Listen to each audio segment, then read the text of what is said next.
হেদুয়ার পার্কের ঠিক পেছনের দিকে পরিবেশ মেলা হচ্ছিল। সেখানে একটা জায়গায় আমি দাঁড়িয়েছি, দেখুন শুধু পয়সা কয়েন দিয়ে কি সুন্দর বানিয়েছে। এই দেখুন, এই দেখুন কয়েন, শুধু কয়েনের কাজ।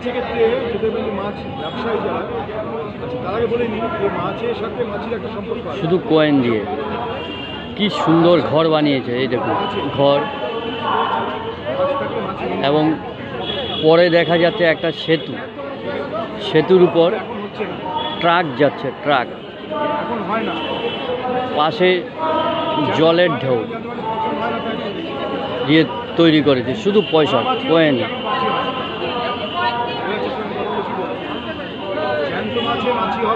আপনাদের সামনেই সেই কয়েনগুলো রাখা আছে।